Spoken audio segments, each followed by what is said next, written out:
Bonjour, nous voici en juin 2019. Bon.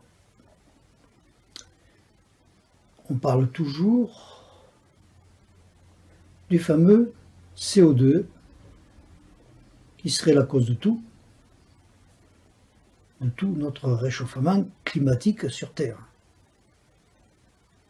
Et à travers le CO2, on met en cause l'homme.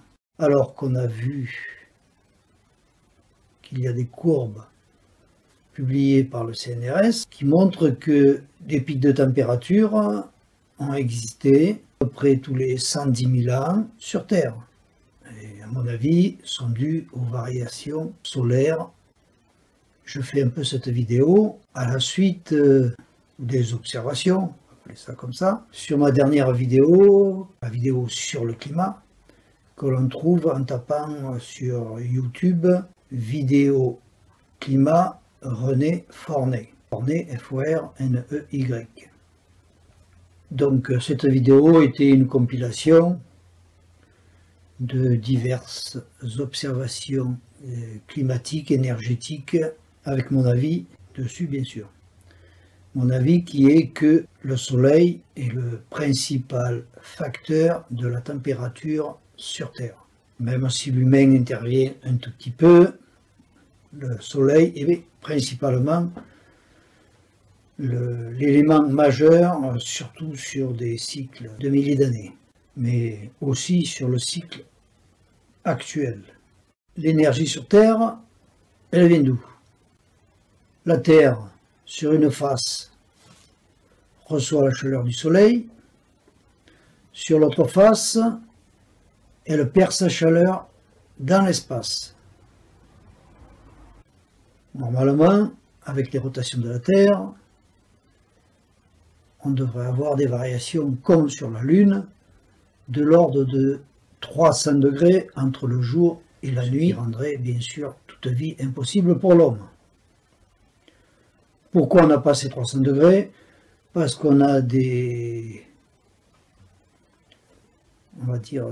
systèmes thermiques, l'eau, l'air, comme un radiateur qui circule, qui réchauffe l'air dans une maison, comme votre sang dans le corps qui homogénise la température.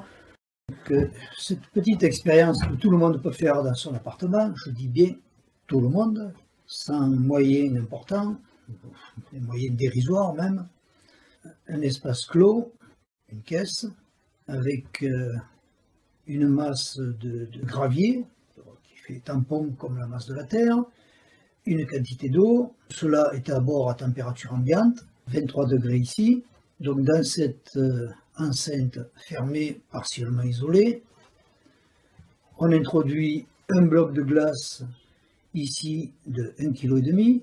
Donc qu'est-ce qu'on constate?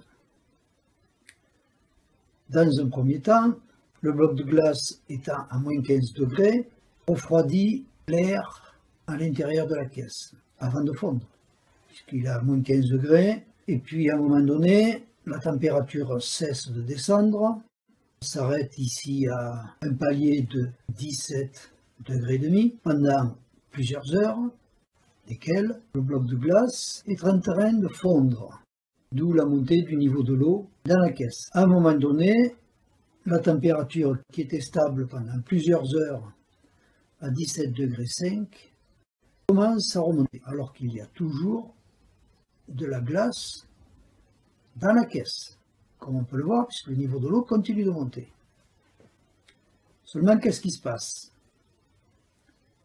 Cette caisse reçoit de la chaleur par manque d'isolement de l'extérieur, qui est à 23 degrés, et aussi de la masse qui est à l'intérieur, de gravier dans un bidon qui met du temps à se réchauffer par son inertie.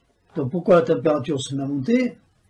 Parce que le bloc de glace n'absorbe plus la chaleur qui entre dans la caisse et qui est diffusée par la masse qui est à l'intérieur. Donc le bloc de glace n'étant plus assez volumineux pour compenser les effets thermiques, la température monte, va s'équilibrer petit à petit avec la température extérieure qui est de 23 degrés. Donc on peut faire le parallèle avec la Terre.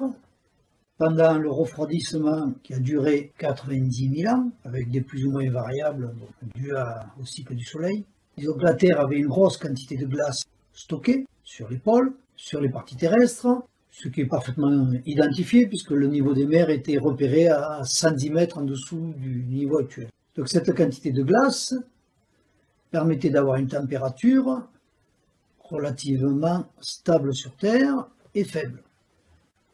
Quand la quantité de glace, à force, évidemment, suite au rayonnement solaire hein, puisque ces pics se répètent, l'augmentation du rayonnement solaire a fait qu'à un moment donné, cette quantité de glace a été trop faible pour maintenir une température relativement basse. Donc tout s'est établi à un moment donné, une remontée des températures, qui a fait que l'homme s'est développé pendant 11 à 12 000 ans. Donc aujourd'hui, on est où par rapport à cette expérience? Par rapport à cette expérience, on est au stade où il n'y a presque plus de glace sur Terre, qui était le tampon qui permettait d'avoir une température basse.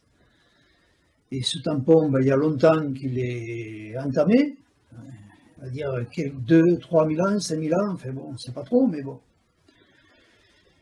Aujourd'hui, il n'y a presque plus de glace. On considère qu'il y a à peu près l'équivalent de 7 mètres de réserve d'eau par rapport au niveau des mers, hein, de glace sur Terre. Bon. Donc, vous voyez, on est, par rapport au centimètre, on est quasiment à la fin de la réserve de glace. Donc, cette réserve de glace n'est plus suffisante pour compenser le rayonnement solaire que la Terre recevait. Donc, du coup, il y avait une élévation de température. Et cette élévation, elle continue, puisque la réserve de glace a quasiment disparu. Et ça va continuer tant que le cycle solaire ne s'est pas inversé, ce qui serait le cas aujourd'hui, mais avec l'inertie qu'il y a sur Terre, des masses, avant qu'on ressente cette inversion de température, c'est difficile de savoir quand cela va se produire. Néanmoins, on sait qu'avec ces enregistrements qui ont été publiés par le CNRS, on sait que la température va redescendre relativement brutalement sur Terre, à cause justement de ces variations solaires, puisqu'ils se sont produits il y a 110 000 ans en arrière, 220 000 ans, enfin c'est des cycles bien identifiés, bien répétitifs, tous les 110 000 ans. Voilà, donc je voulais simplement montrer avec cette expérience qu'une fois qu'il n'y a plus assez de glace sur Terre, la température monte. C'est normal, comme dans cette caisse. Voilà. C'est pas à cause de l'homme, c'est à cause du fait qu'on a un cycle solaire qui est variable. Comme on peut le constater, il y a 100 000 ans en arrière, où l'homme n'existait quasiment pas à notre connaissance.